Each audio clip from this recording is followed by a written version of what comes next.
우리 주변의 뉴스입니다. 오늘도 시청자 여러분께 지난 24시간 동안의 주요 국제 이슈를 정리해 전해드립니다. 먼저 미국과 이란 사이의 긴장이 다시 빠르게 고조되는 가운데 여러 나라가 중동 지역에서 자국민 안전 조치를 강화하고 있습니다. 26일 일부 국가는 중동의 특정 지역에서 외교공관 직원 가족과 비필수 인력을 먼저 철수시키기 시작했으며 자국민에게는 이란 방문을 피하거나 이미 체류 중이라면 가능한 한 빨리 떠날 것을 권고했습니다.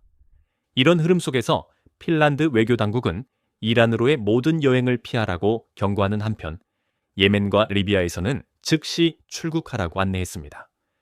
호주 정부도 지역 안보 상황이 악화되고 있다는 이유로 이스라엘과 레바논에 있는 자국 외교관 가족의 출국을 요구했고 아랍에미리트와 요르단, 카타르의 경우에는 가족들이 자발적으로 떠날 수 있도록 권고했습니다.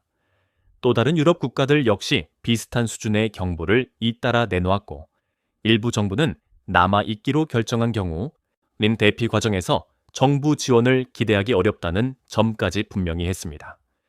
한편 미국 역시 긴장 상황을 고려해 레바논 주재대사관에서 비필수 인력과 자격 요건을 충족한 가족 구성원의 철수를 진행하고 있는 것으로 전해졌습니다.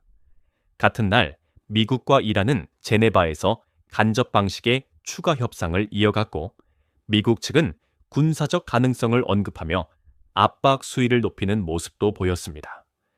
다만 중재 역할을 맡은 쪽에서는 이번 교환이 의미 있는 진전을 보였다고 평가했으며 양측이 각자의 수도에서 내부 협의를 거친 뒤 대화를 조만간 다시 이어갈 수 있다는 취지의 메시지도 나왔습니다. 기술 실무급 논의는 다음 주 오스트리아의 수도에서 열릴 가능성이 거론됐고 이란 측은 이번 협상이 워싱턴과 진행한 논의 중에서도 특히 진지한 대화였다고 설명하며 제재 완화와 관련된 요구, 그리고 절차적 틀을 제시했다고 밝혔습니다.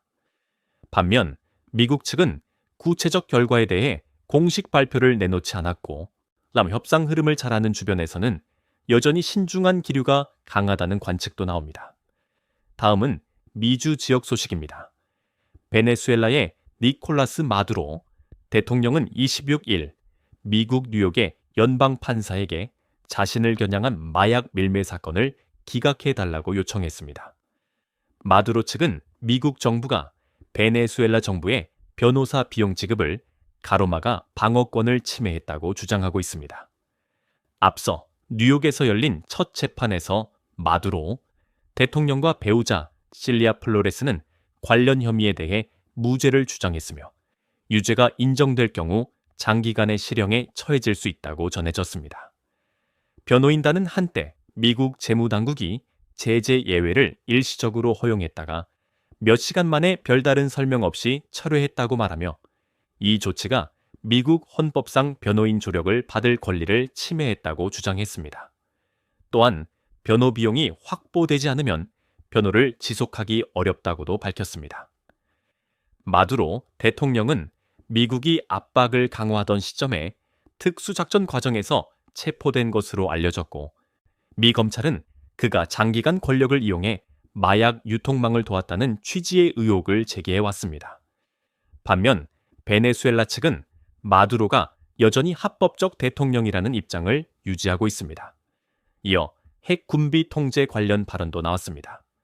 미국의 마르코 루비오 국무장관은 26일 향후 어떤 형태의 핵무기 통제 합의든 중국이 반드시 참여해야 한다는 입장을 밝혔습니다.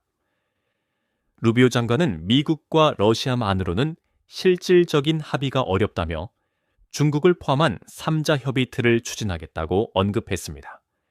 그는 중국의 핵 전력이 현재 미국, 러시아보다 작더라도 격차를 좁힐 능력과 흐름이 있다고 봐야 한다고 주장했습니다. 다만 중국을 협상장으로 끌어내는 문제에 대해선 강제로 할 수는 없다는 취지로 말하면서 중국이 거부할 경우 합의 가능성 자체가 낮아질 수 있다고도 내다봤습니다. 카리브 해역에서는 미국과 쿠바 사이의 긴장 관리가 새로운 시험대에 올랐다는 평가가 나옵니다.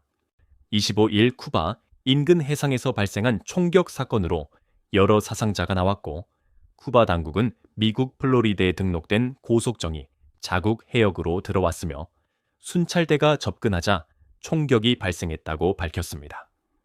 쿠바 측은 현장 대응 과정에서 사망자와 부상자가 발생했다고 설명했고 현재 사건 경위를 전반적으로 조사 중이라고 했습니다. 쿠바 정부의 공식 발표에서는 해당 고속정에 무장 인원이 있었고 테러 목적의 침투 시도 가능성을 염두에 두고 수사를 진행한다는 취지의 내용도 포함됐습니다. 미국 측 반응은 신중했습니다.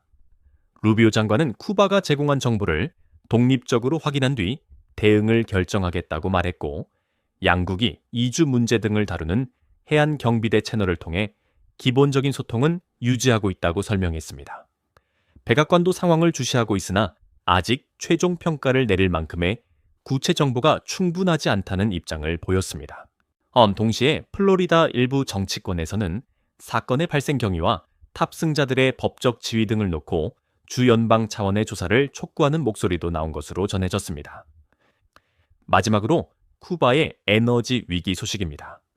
쿠바는 최근 수년 사이에서도 특히 심각하다고 평가되는 에너지 위기를 겪고 있으며 여기에 경제적 압박과 대외 공급 제약이 겹치면서 전력난과 연료 부족이 확산되고 있습니다. 러시아 측은 쿠바에 제공할 수 있는 지원 방안을 검토 중이라고 밝혔고 러시아의 알렉산드르 노박 부총리는 미국의 경제 압박과 일부 공급 제한이 석유 공급 감소로 이어졌다는 취지로 언급했습니다. 쿠바 정부는 이에 대응해 국가기업의 주 4일 근무, 연료 판매 제한, 관격교통 서비스 축소, 일부 관광시설의 임시 폐쇄 같은 긴급 조치를 시행하고 있으며 장거리 항공편의 경우 주변국 공항에서 급유해야 할 가능성까지 경고한 것으로 전해졌습니다. 또한 기존의 주요 공급 흐름이 흔들리면서 위기가 더 커졌다는 분석도 함께 나오고 있습니다. 지금까지 우리 주변의 뉴스였습니다. 다음 소식에서 더 빠르고 정확한 정보로 다시 찾아뵙겠습니다. 시청해 주셔서 감사합니다.